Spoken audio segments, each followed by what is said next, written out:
Hello আসসালামু আলাইকুম, Ivana recipe থেকে স্বাগতম। আমি আজকে আপনাদের জন্য একটি রেসিপি নিয়ে এসেছি, সেটি হচ্ছে চিংড়ি মাছ দিয়ে কচুমুখী। চলুন দেখিয়ে দিচ্ছি কিভাবে কচুমুখী দিয়ে চিংড়ি মাছ রান্না করতে হয়। যাওয়ার আগে ছোট্ট একটি অনুরোধ, যারা আমার চ্যানেলটি সাবস্ক্রাইব করেননি তারা অবশ্যই করে নেবেন, আর যারা করেছেন তাদের অসংখ্য অসংখ্য ধন্যবাদ।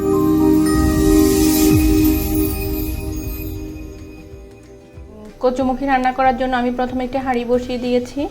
এর মধ্যে 3 টেবিল চামচ পরিমাণ তেল দিয়ে দিচ্ছি।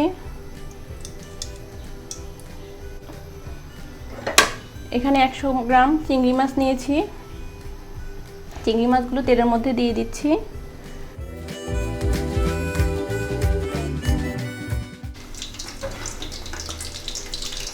চিংড়ি মাছগুলো তেলের মধ্যে দিয়ে একটু ভেজে নিতে হবে।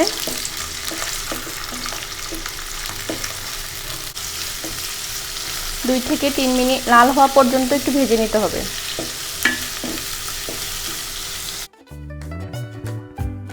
চিংড়ি মাছ ভাজা হয়ে গিয়েছে। এবার আমি মশলা দিয়ে দিচ্ছি। 3 টেবিল চামচ পেঁয়াজ বাটা,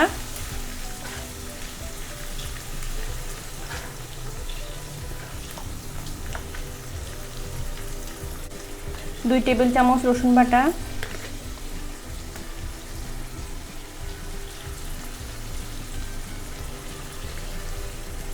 1 টেবিল চামচ জিরা বাটা দিয়ে দিচ্ছি।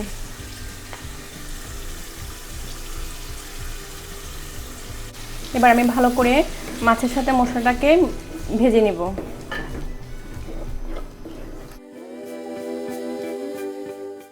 মশলা ভাজা হয়ে গিয়েছে। এবার আমি হলুদ, মরিচ, লবণ দিয়ে দিচ্ছি। 1 চামচ লবণ দিয়ে দিচ্ছি। 1 চামচ হলুদের গুঁড়া, 1 চামচ মরিচের গুঁড়া দিয়ে দিচ্ছি।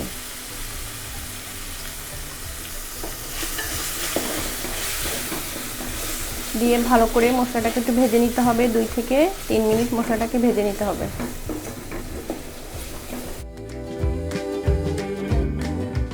মশলা ভাজা হয়ে গিয়েছে। এবার সামান্য পরিমাণ পানি দিয়ে কষিয়ে নিতে হবে।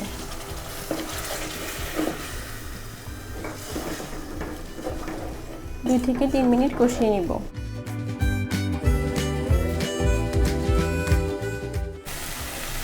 এবার 3-4টি কাঁচামরিচ দিয়ে দিচ্ছি। মশলা কষানো হয়ে গিয়েছে। আমি এখানে হাফ কেজি কচুমুখী নিয়েছি। এবার দিয়ে দিচ্ছি। দিয়ে ভালো করে নেড়ে দিচ্ছি।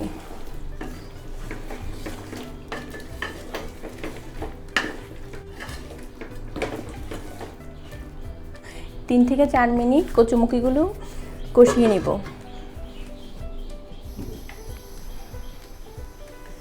এবার ঢাকনাটা উল্টিয়ে নিচ্ছি, নেড়ে চেড়ে দিচ্ছি। কষানো হয়ে গিয়েছে। এবার আমি পানি দিয়ে দিচ্ছি। 1.5 মগ পরিমাণ পানি দিয়ে দিচ্ছি।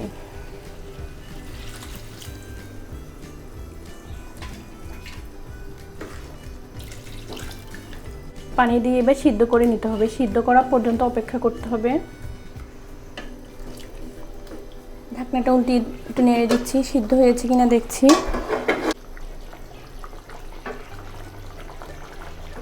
কচুমুখিগুলি সিদ্ধ হয়ে গিয়েছে।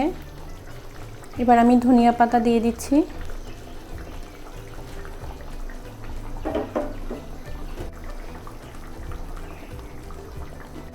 রান্না হয়ে গিয়েছে। এবার আমি চুলাটা বন্ধ করে 2 থেকে 3 মিনিট ঢাকনা দিয়ে চুলার উপরে রেখে দেব।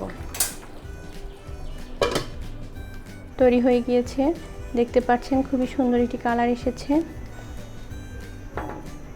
যদি আমার রেসিপিটি ভালো লাগে অবশ্যই বাসায় ট্রাই করবেন, ফ্রেন্ডস অ্যান্ড ফ্যামিলির মাঝে শেয়ার করবেন। আবারও বলছি, আমার চ্যানেলটি অবশ্যই সাবস্ক্রাইব করবেন নতুন নতুন ভিডিও পাওয়ার জন্য। পাশে থাকা বেল আইকনটি ক্লিক করবেন। ধন্যবাদ।